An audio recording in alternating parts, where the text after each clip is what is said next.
Olá, meu querido irmão, minha querida irmã. É uma grande alegria ter a sua companhia para o estudo da Palavra de Deus. Hoje vamos estudar a lição número 7 da Escola Sabatina, que tem como título Idioma, Texto e Contexto. Convido você para fazermos uma oração pedindo a orientação de Deus para o estudo deste momento, o estudo da lição da Escola Sabatina. Oremos. Obrigado, nosso Deus, pelo privilégio que temos de, mais uma vez, dedicarmos estes minutos para estudar a Tua Palavra. Por favor, esteja conosco, permitindo que tenhamos capacidade para compreender e, acima de tudo, para viver as verdades que aprendemos da Tua Palavra a cada dia. Oramos em nome de Jesus. Amém. Antes de iniciar o nosso estudo, quero lembrá-lo que é muito importante você ter a sua Bíblia, e você ter a sua lição e estudá-las diariamente. Isto lhe trará muito conhecimento bíblico, conhecimento teológico e permitirá que você possa ensinar a Bíblia a outras pessoas. No estudo de hoje, eu quero tratar de 3 tópicos. O primeiro, compreensão das Escrituras. O segundo, traduções e versões da Bíblia. E o terceiro, orientações gerais sobre método de estudo da Bíblia.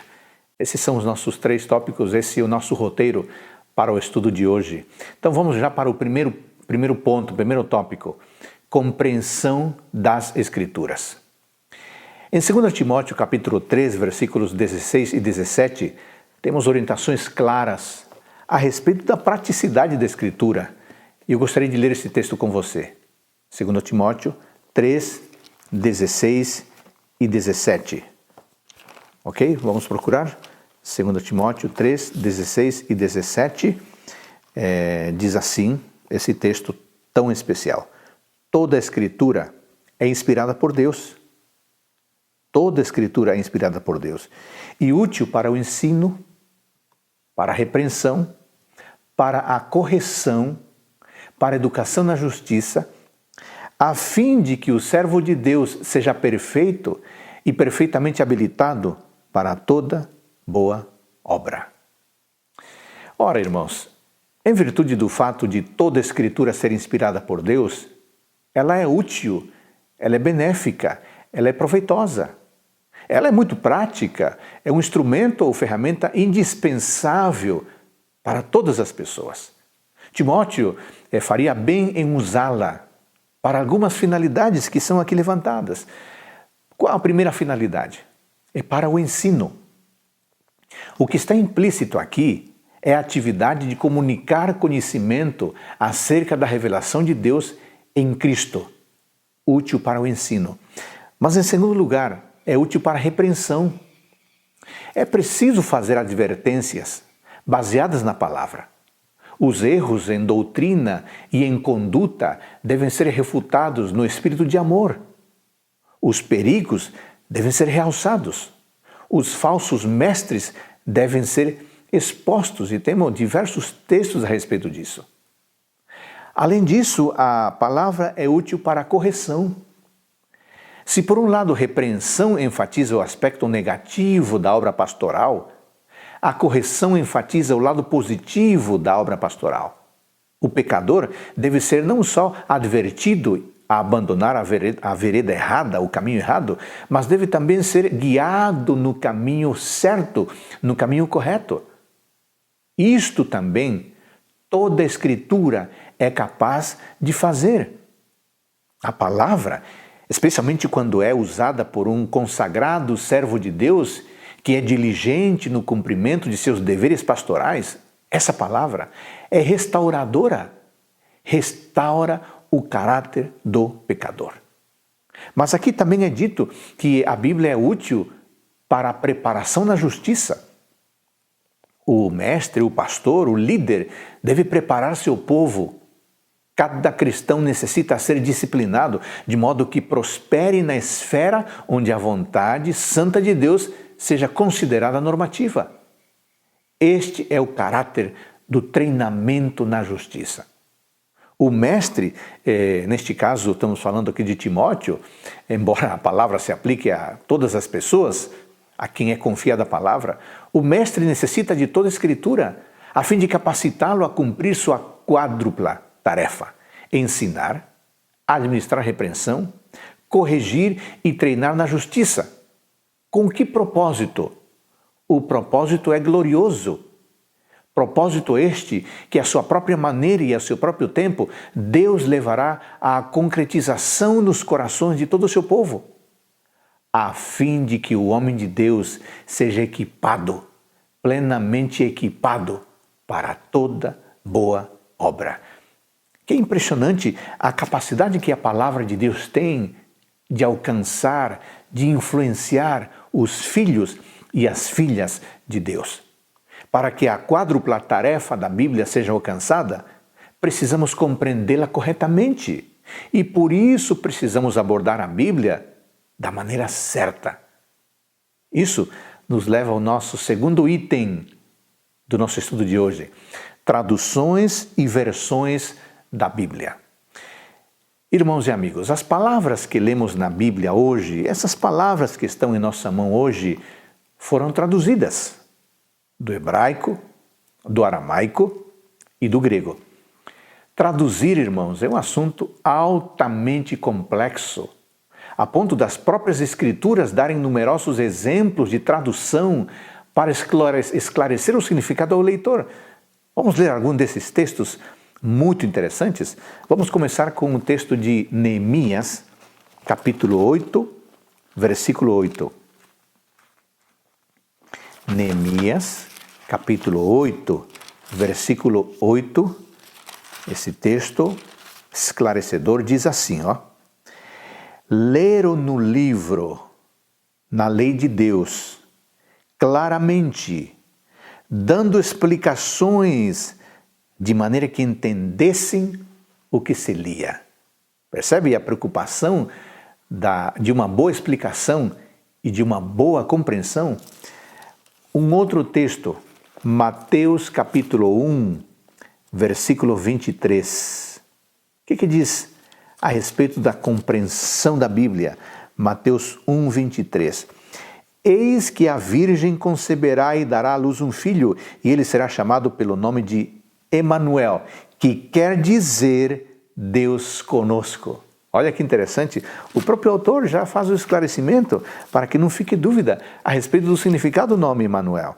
Marcos capítulo 5, versículo 41, algo interessante também. Tomando-a pela mão, disse, Talitá cumi, que quer dizer, menina, eu te mando, levanta-te. Percebe? Que quer dizer, o escritor bíblico já dá a tradução, para que não haja dúvidas em relação ao seu significado. Mais um texto sobre isso, Atos capítulo 9, versículo 36.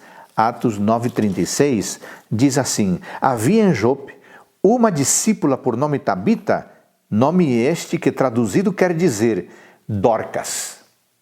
Percebe a importância que os escritores dão à necessidade de traduzir algumas palavras para que fiquem claras na mente dos leitores? Mais um texto, Hebreus capítulo 7, versículo 2. Hebreus 7, 2. Para o qual também Abraão separou o dízimo de tudo. Primeiramente, se interpreta rei de justiça, depois também é rei de Salém, ou seja, Rei da Paz, explicando o papel, o significado de Melquisedeque. E vamos para um último texto, Atos capítulo 8, versículos 30 a 35. Atos capítulo 8, versículos 30 a 35. Estamos falando de como a própria Bíblia dá importância à explicação correta, à tradução correta. Atos 8, 35 em diante. Então Filipe explicou, e começando por essa passagem da Escritura, anunciou-lhe a Jesus. Seguindo eles caminho afora, chegaram a certo lugar onde havia água. Disse o eunuco, eis aqui água, quem impede que eu seja batizado? Filipe respondeu, é lícito, se crês de todo o coração. E respondendo, ele disse, creio que Jesus é Cristo, o Filho de Deus. Então mandou parar o carro, ambos desceram água, e Filipe batizou o eunuco. Batizou depois de quê? batizou depois de um processo de compreensão. Esse processo de compreensão havia começado no versículo 30. Correndo, Filipe ouviu ler o profeta Isaías e perguntou: compreendes o que vens lendo? Verso 31, ele respondeu: como poderia entender se alguém não me explica? E convidou Filipe a subir e sentar-se junto a ele. E aí iniciou um processo de explicação e depois então ele foi batizado. É muito importante. Observe que esses versos todos que nós limos, há outros, mas nós lemos alguns, nesses versos se dá ênfase à necessidade de entender a Escritura. Isso nos faz pensar como é importante fazer uma tradução fiel da Bíblia em seus idiomas originais para que as pessoas leiam e compreendam. Eu quero até sugerir que num dado momento você ore a Deus por essas pessoas que traduzem a Bíblia dos originais, das línguas originais, para que as traduções sejam bem feitas e ajudem as pessoas a compreender corretamente a palavra de Deus. Dentro desse item, falemos um pouco sobre os desafios da tradução. Irmãos, é difícil representar de maneira precisa a forma e o conteúdo das línguas originais da Bíblia nas línguas modernas, porque no decorrer do processo, o tradutor tem que procurar construir pontes sobre diversas barreiras, como lacunas de tempo, de cultura, de geografia, situações socioeconômicas e políticas alteradas, além de modelos de pensamentos diversos. O desafio mais importante no processo de tradução da Bíblia tem que ver com a falta de equivalência nas próprias línguas. A amplitude de sentido de uma palavra na língua original pode ser maior ou menor do que o seu equivalente na língua em que é traduzida. Com isso, as conotações da palavra original são distorcidas pelos significados incompatíveis associados com o equivalente moderno mais próximo. É um grande desafio encontrar a palavra certa que traduza o sentido, o significado daquilo que está escrito nas línguas originais. Os aspectos gramaticais e sintáticos das línguas originais nem sempre podem ser representados adequadamente na tradução moderna. O verbo hebraico, por exemplo, enfatiza o estado e o verbo grego acentua o tipo de ação, enquanto o verbo português enfatiza a ação. Às vezes, o significado do original é ambíguo. O tradutor deve decidir se conserva a ambiguidade na tradução ou se tenta removê-la, o que pode ser potencialmente desencaminhador para a compreensão, caso se faça a opção pelo significado incorreto, porque às vezes ele tem várias opções, 2, 3 opções de tradução. E se ele escolher o significado incorreto? Aí a compreensão do texto fica comprometida. Falemos um pouco dos tipos de tradução. As 3 principais filosofias ou teorias sobre como fazer a melhor tradução levam a 3 tipos de tradução que são muito diferentes um do outro. Temos, por exemplo, as traduções formais. As traduções formais enfatizam a equivalência palavra por palavra no processo de tradução. Esse processo gera uma versão mais exata, mais literal do original em hebraico, aramaico, grego. O resultado é uma excelente Bíblia de estudo. Os textos, porém, podem tornar-se muitas vezes um tanto insípidos e formais, causando a perda na qualidade estética e das cadências do original. Um exemplo bom que nós temos em língua portuguesa de uma Bíblia assim, traduzida de maneira formal, é a Almeida Revista Atualizada, que é o que eu tenho usado aqui no nosso estudo. E recentemente nós temos a Nova Almeida Atualizada. Um segundo tipo de tradução podemos chamar de tradução dinâmica ou traduções dinâmicas. Estas enfatizam a equivalência, o significado por significado, em vez de equivalência palavra por palavra. Percebe a diferença? Na tradução formal, a equivalência é palavra-palavra. Na tradução dinâmica, a equivalência é significado por significado. O tradutor reestrutura a tradução no uso idiomático que representa o pensamento ou significado equivalente. A vantagem da tradução dinâmica é sua contemporaneidade idiomática e sua legibilidade e clareza. E qual a desvantagem? É que a interpretação pode ser uma ideia enganosa, uma ideia errada, dependendo da correção ou incorreção da interpretação do tradutor. Um exemplo de uma tradução dinâmica é a nova tradução na linguagem de hoje. Em terceiro lugar, temos a tradução parafrásica. Ela é muito mais livre em relação ao original que as duas anteriores. E esse tipo de tradução se destina com frequência mais a fins devocionais do que ao estudo propriamente doutrinário e sério. Pelo fato de uma paráfrase ser muitas vezes mais interpretação do que tradução, os leitores precisam ter cuidado, cautela ao manusear, ao ler essas versões. Um exemplo de tradução parafrásica em língua portuguesa é a Bíblia A Mensagem, que é muito fácil e agradável de ler, mas muitas vezes compromete o estudo, por exemplo, profético, onde nós precisamos de palavras mais próximas do original para poder fazer um estudo, não apenas do conteúdo como um todo, mas das palavras, porque palavras significam muito na Escritura Sagrada. Então, amigos, dadas as dificuldades na tradução e as diferentes formas pelas quais se pode fazer uma tradução, os estudantes da Bíblia precisam ser cautelosos na escolha das traduções.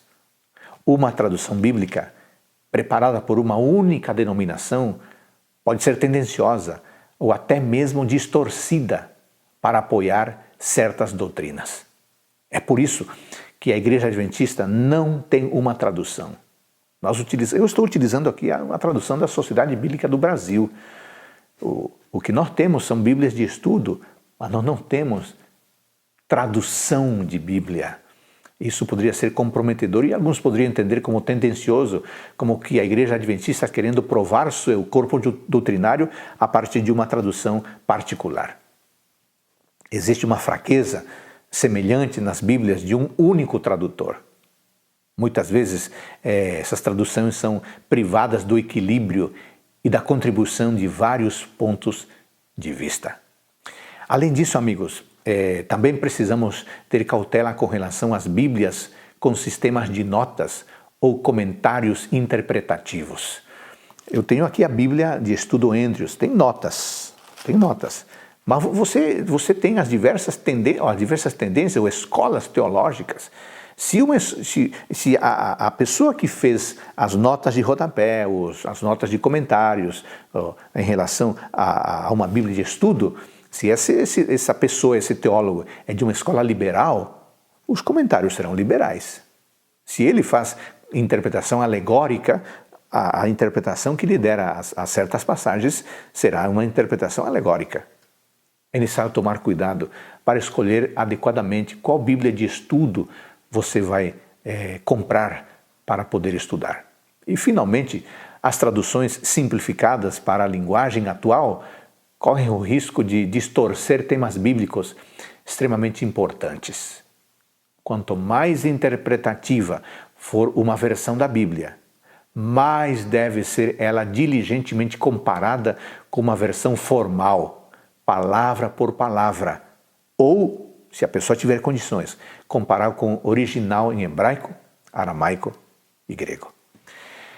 Vamos agora, amigos, a algumas orientações gerais, esse é o nosso terceiro tópico do estudo, algumas orientações gerais sobre o método de estudo da Bíblia. Que cuidados devemos ter, ou que processo devemos seguir para um estudo correto, sério da Palavra de Deus? Então vamos mencionar alguns tópicos aqui. Letra A. Selecione uma versão bíblica que seja fiel ao significado contido nos idiomas em que a Bíblia foi originalmente escrita, dando preferência a traduções feitas por um vasto grupo de eruditos e publicada por uma editora grande, respeitada, conhecida, e não traduções patrocinadas por uma denominação particular ou por um grupo pequeno de pessoas que não são preparadas para traduzir e nem para fazer comentário de rodapé. pessoas que não conhecem a língua original, pessoas que não conhecem hebraico, grego, aramaico, e pessoas que traduzem como acham que deve ser e que dependem de uma tradução para fazer a sua tradução. Não, isso é muito perigoso. Cuide em não basear um ponto de vista doutrinário importante, ou uma doutrina importante, numa versão ou tradução da Bíblia que seja duvidosa. Os mais eruditos usarão os textos gregos e hebraicos, que os habilitam a examinar também as variantes dos antigos manuscritos bíblicos. Letra B. Escolha um plano definido de estudo, evitando abordagens casuais e destituídas de propósitos. Ou seja, hoje eu vou ler aqui Isaías, deixa eu ver o que Deus tem para mim hoje. Não, isso é complicado. A Bíblia é um livro tão sério que não temos que ter método para estudá-lo. Caso contrário, nós não vamos compreender aquilo que a Bíblia quer transmitir. Aqui eu quero dar para você algumas sugestões de planos de estudo da Bíblia, a outros, mas eu quero mencionar alguns. Por exemplo, você pode escolher o método de análise da mensagem de um livro. Ou você pode escolher o método de analisar verso por verso. Uma outra possibilidade, estudo de temas. Fé, amor, segunda vinda, etc. Uma quinta possibilidade, estudo de palavras. Um outro método muito legal que é de estudo da Bíblia, que é o estudo biográfico. Enfim, o importante não é tanto o método que você escolhe, mas que você seja sistemático no estudo da palavra de Deus. Letra C. Procure compreender o significado simples e mais óbvio da passagem bíblica estudada. Eu quero dar um exemplo a respeito disso. Vamos ler Apocalipse capítulo 1, versículo 10.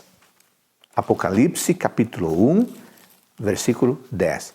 Veja o que significa entender o significado mais simples, mais claro, direto da passagem bíblica estudada, sem ficar rodeando e querendo espiritualizar ou querendo achar que ali tem alguma simbologia.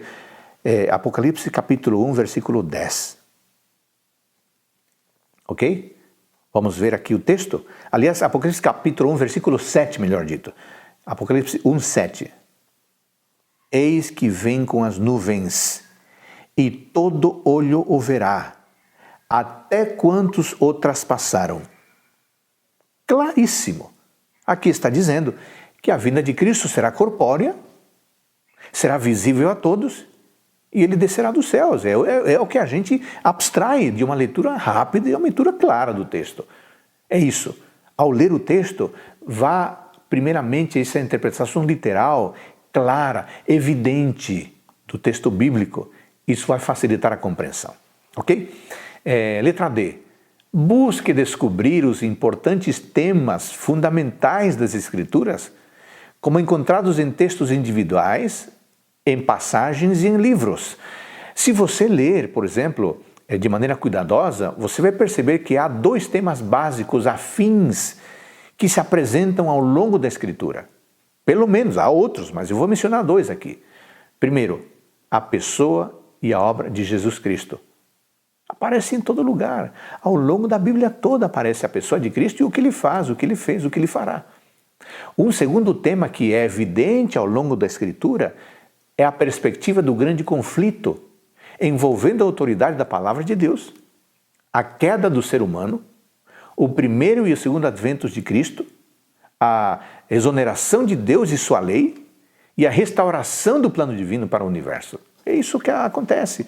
Você percebe que Deus cria, a humanidade cai, a humanidade desobedece e Deus propõe um plano de salvação, de resgate.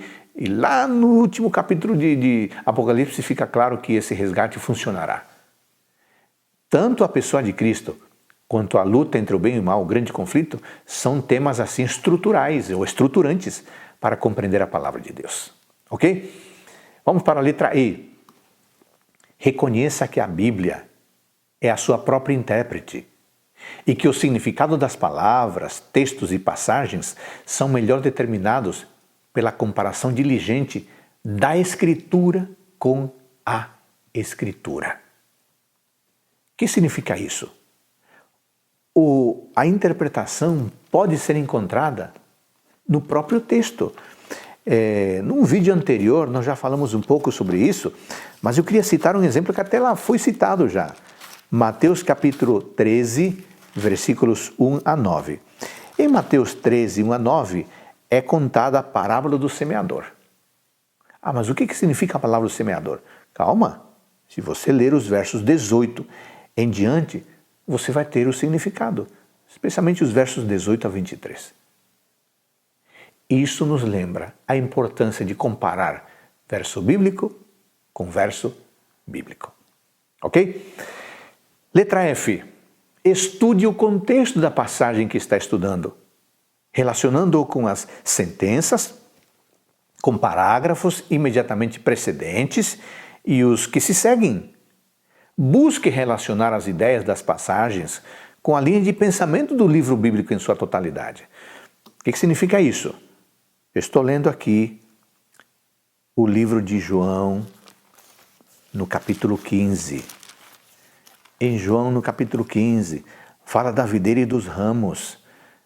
Ficaria melhor compreendido, ficaria mais claro se nós lemos o que vem antes e o que vem depois. Quando você lê João capítulo 15, você observa que Jesus está falando de comunhão com Ele. Quando você lê o capítulo 14, especialmente os versos 15 a 31, você observa que Ele havia falado como Ele manteria comunhão conosco. Aí a compreensão fica mais clara. Então, primeiramente Ele fala como Ele vai manter comunhão conosco através do Espírito Santo. E aqui, no capítulo 15, Ele fala como nós poderemos manter comunhão com Ele, ficando perto dEle, ou, como diz a palavra bem usada aqui, permanecendo nele. Neste caso, ler o capítulo 14 ajuda a compreender o capítulo 15. E é sempre assim. É o contexto anterior e o contexto posterior. Vamos para a letra G. Tanto quanto possível, verifique as circunstâncias históricas de quando a passagem foi escrita pelos autores bíblicos sob orientação do Espírito Santo. Por exemplo, o apóstolo Paulo escreveu a carta aos Filipenses enquanto ele esperava ser julgado. Você pode ler isso em Filipenses capítulo 1, versículos 7, 13, 14 e 19. Estudando um pouco de história, descobrimos que provavelmente ele estava preso em Cesareia. E por que esse dado de Paulo prisioneiro é importante? Porque o tema mais importante da carta é a alegria. A palavra alegrar-se, kairo, ocorre 29 vezes nas epístolas de Paulo. E dessas 29 vezes, 9 estão na carta aos Filipenses, que é uma carta pequena. Isso mostra que Paulo estava prisioneiro, mas era um homem totalmente cheio de esperança. Ele era feliz em pertencer a Cristo, como ele mesmo diz no capítulo 4 de Filipenses, verso 4. Letra H. Determine o tipo de literatura que o autor está usando. Descubra essa literatura, veja qual que é. Alguns materiais bíblicos são formados de parábolas, de provérbios, alegorias, salmos e profecias apocalípticas. Sendo que muitos escritores bíblicos apresentaram muito de seu material em poesia, será proveitoso o uso de uma versão bíblica que apresente esse material em estilo poético, pois passagens que usam figuras de linguagem não devem ser interpretadas da mesma forma que passagens que usam o texto em forma de prosa. Letra I. Observe a gramática e a construção da sentença a fim de descobrir o propósito do autor. Estude as palavras-chave da passagem, comparando sua utilização em outras partes da Bíblia, valendo-se, quem sabe, de uma concordância e da ajuda de léxicos e dicionários bíblicos que hoje estão disponíveis para compra ou para uso, às vezes muitos deles gratuitos, na internet. Mas uma boa concordância ajudaria. O que é uma concordância? É um livro onde estão relacionados todos os versos bíblicos onde determinada palavra aparece. E você pode então verificar qual uso é dado a determinada palavra nos vários versículos onde ela é registrada. Letra J. Os adventistas acreditamos que Deus inspirou Ellen White. Portanto, As exposições que Ellen White faz sobre qualquer passagem bíblica oferecem um guia inspirado para a compreensão dos textos, sem esgotar seu significado ou tornar desnecessária a tarefa da exegese no próprio texto. Ou seja, não vamos usar os textos de Ellen White para, em primeira mão, compreender o texto. Primeiramente, vamos ler o texto e, com auxílio divino, compreender o texto. Mas as explicações de Ellen White poderão ajudar a compreender a compreensão, o entendimento que se tem de determinado texto bíblico. Letra K. Depois de fazer o estudo como delineado anteriormente, busque vários comentários e ajudas secundárias, tais como obras eruditas, para ver como outros lidaram com essa passagem. Então avalie cuidadosamente os diferentes pontos de vista expressados da perspectiva das Escrituras como um todo. O que estou dizendo com isso? Tome o texto que você já estudou, você já chegou a uma conclusão do que ele significa, veja que alguns teólogos disseram. No caso, você pode ter, eu recomendo que você tenha, o Comentário Bíblico Adventista, que são vários volumes e são muito esclarecedores na compreensão de diversas passagens. Seria tão bom que você tivesse esse material publicado pela Casa Publicadora Brasileira, Comentário Bíblico Adventista do Sétimo Dia. Letra L. As Escrituras foram registradas com o propósito prático de revelar a vontade de Deus à família humana. Entretanto, a fim de não interpretar mal certas declarações, é importante considerar que elas foram dirigidas às pessoas de cultura oriental e expressas em sua forma de pensamento. Expressões tais como "o Senhor endureceu o coração de Faraó", em Êxodo 9:12, ou "um espírito maligno enviado de Deus", 1 Samuel 16:15, ou os salmos imprecatórios, ou os 3 dias e 3 noites de Jonas, comparados com a morte de Cristo. Essas expressões comumente são mal interpretadas, mal compreendidas, por serem interpretados hoje de um ponto de vista da nossa compreensão de mundo do século XXI. Um conhecimento prévio da cultura do Oriente Próximo é indispensável para se compreender tais expressões. Por exemplo, a cultura hebraica atribui ao indivíduo a responsabilidade por atos que ele não cometeu, mas permitiu que ocorressem. Por essa razão, os escritores da Bíblia comumente acreditavam a Deus como tendo executado ativamente o que no pensamento ocidental ele permite ou não evita que aconteça. Por exemplo, o endurecimento do faraó, do coração do faraó. Deus não endureceu o coração de Faraó. Deus permitiu que isso acontecesse. E porque ele permitiu, ele não pode ser responsabilizado por isso, porque em última instância a decisão foi do próprio Faraó. Outro aspecto das Escrituras que confunde a mente moderna é a ordem divina a Israel para empenhar-se em guerra e destruir nações inteiras. Israel era originalmente organizado como uma teocracia, um governo civil através do qual Deus governava diretamente. Tal governo teocrático era peculiar, já não existe mais e não pode ser considerado como um modelo direto para a prática cristã.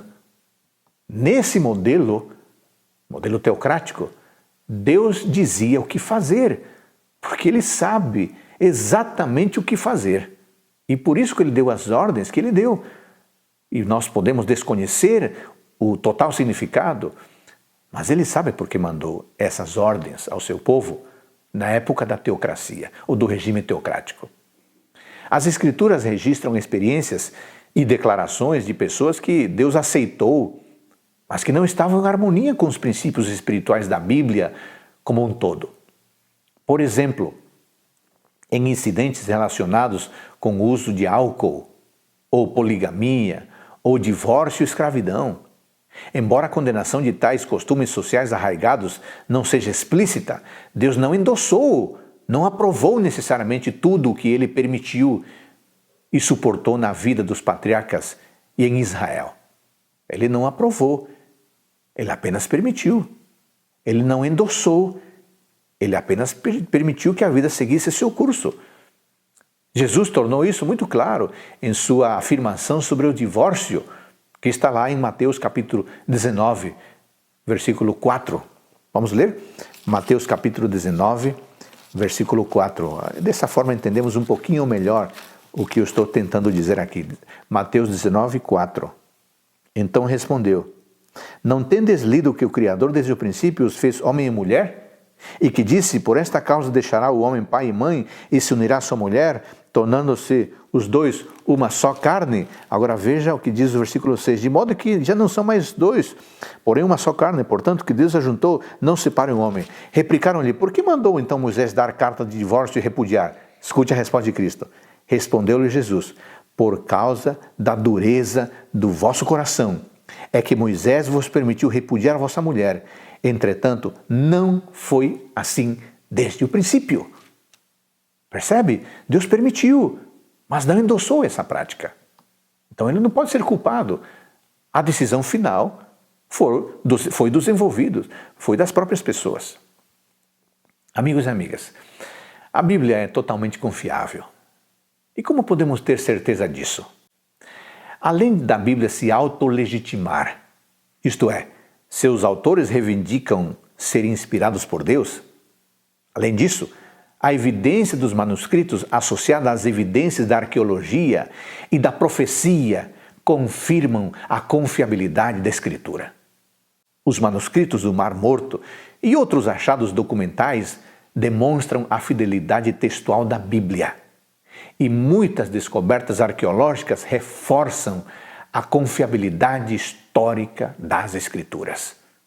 Embora a arqueologia não possa provar que a Bíblia é verdadeira, ela efetivamente confirma seu contexto histórico.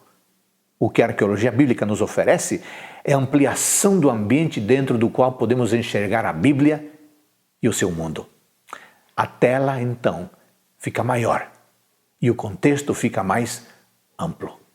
Por último, o cumprimento das profecias da Palavra de Deus confirma a reivindicação bíblica de que nunca, jamais qualquer profecia foi dada por vontade humana. Entretanto, diz o texto, homens santos falaram da parte de Deus, movidos pelo Espírito Santo, 2 Pedro capítulo 1, versículo 21. Obrigado, querido amigo e querida amiga, por me acompanhar nestes minutos no estudo da lição número 7, idioma, texto e contexto. Que o Senhor Todo-Poderoso nos abençoe no estudo diário da lição da Escola Sabatina e da Bíblia, e que nós possamos aprender e seguir os preceitos que Deus nos ensina. Que Deus abençoe você e a sua família.